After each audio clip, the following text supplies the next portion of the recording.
But I have, after a week of driving this new Bronco, developed a routine.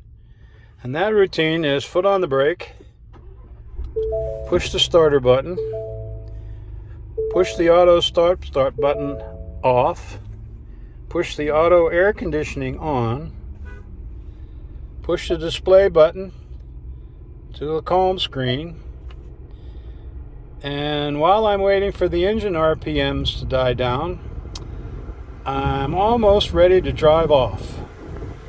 And that might seem a bit ridiculous, but this is what happens when modern electronic technology meets an old guy. Because I don't need all this stuff, and I don't want all this stuff. You know, today people design these cars, and apologize for the roaring noise, that's the air conditioning. Today the mindset is we're going to make stuff that does everything for you, gives you everything you need, and we're going to decide what it is that you need. It'd be very easy, as an example, to make the default on this screen off. Every time you start the car, it would just be off. If you wanted it on, you can turn it on. If you want it off, you can just leave it off. But no, the default is we're going to show you this screen every time the car starts, and you can decide which one of our multi-functions you want to use while you're driving, and that's it. And the next time you turn the car off, turn it on, it starts all over again. So, you know, it's okay. Just an old man ranting about modern technology. I will say that, you know, we've been able to, let's see if I can call up the menu here. We're going to go to trip and fuel, and they're going to go to trip number 2. And, you know, I reset this, so looks like the miles traveled are 47 miles. That's just around town. And the average miles per gallon is 19.1. That's pretty doggone good around town. Let's back out of that. And we'll go up here to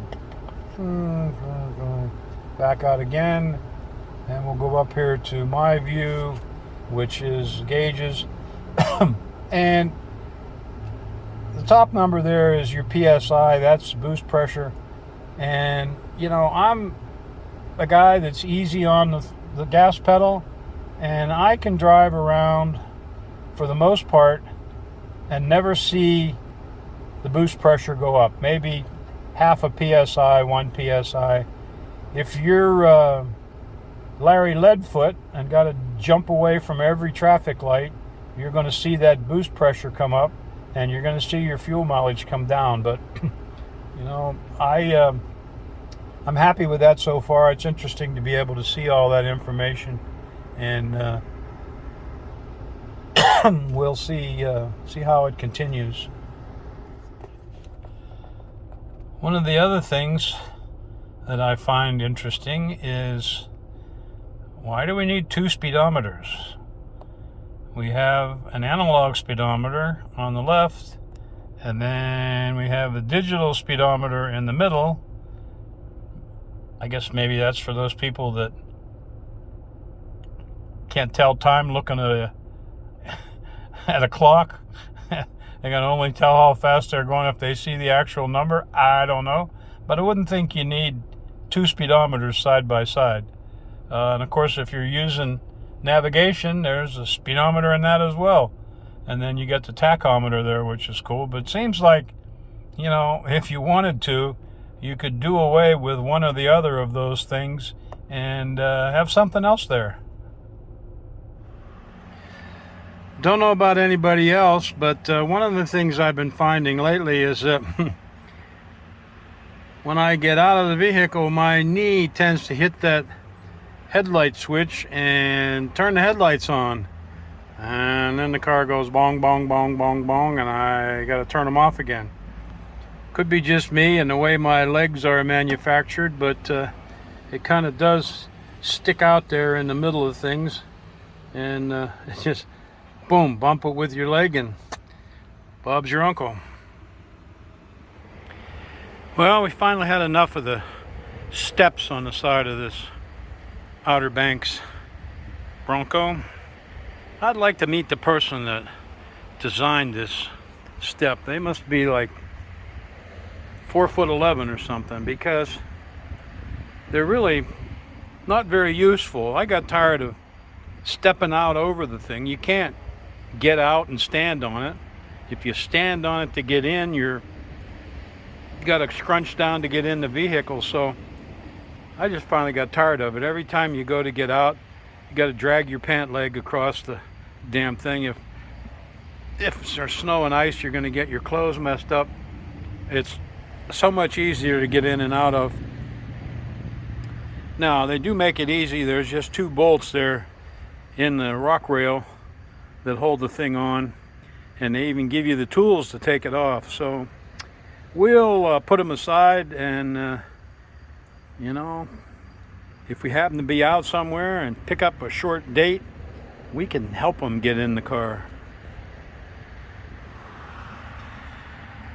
Well, we have this ongoing problem with the new Bronco, and apparently it's a known problem, but the sound deadener that's glued to the hardtop is falling off, and it's falling off everywhere. There's a hump there in the middle.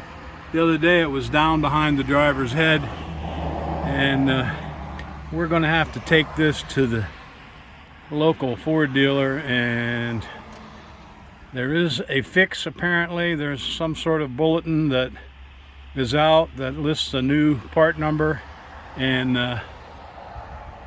you know, they have to replace this sound deadening material. You can see there the glue kind of stretched out of shape. Apparently it doesn't like the heat, and the black top absorbs the heat, and that's a bad combination. So I'm sure we'll get it fixed. I mean, this was like this the first day, and I just kept sticking it back up in place, but it keeps falling down. So we'll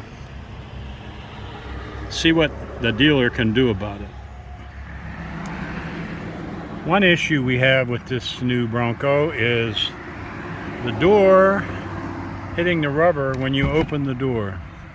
And what happens is the window goes up inside this rubber molding when you close the door. And when you open the door, it's supposed to drop down so you can open the door. On this vehicle, on both sides, the window catches on that rubber every time you open the door.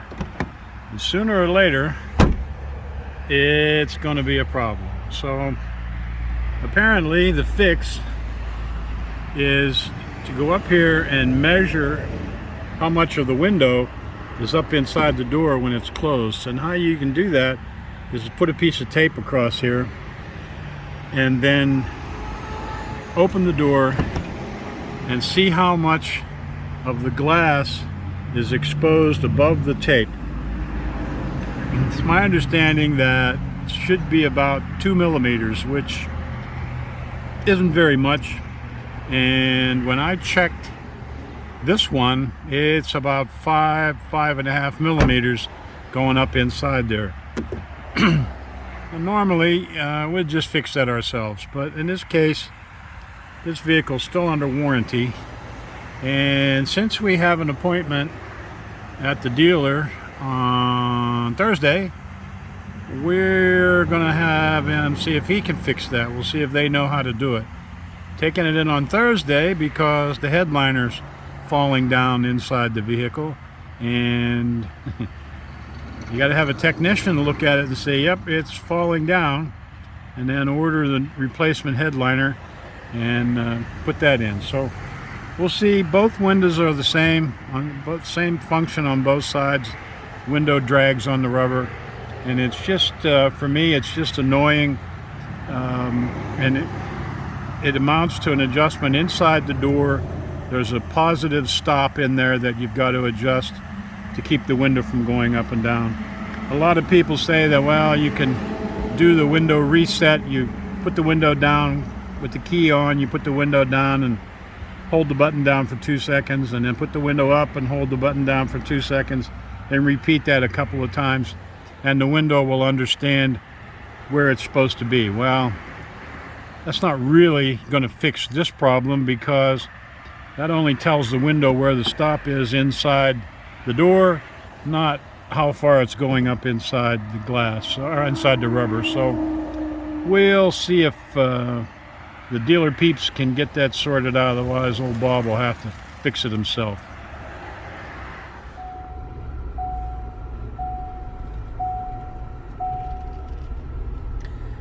I will say that at least around town, it is so quiet inside this vehicle that sometimes I forget that I'm actually moving. It's a weird thing. I almost have to put the window down to get outside noise. Otherwise, I'm just kind of in this capsule, but it is quiet and comfortable.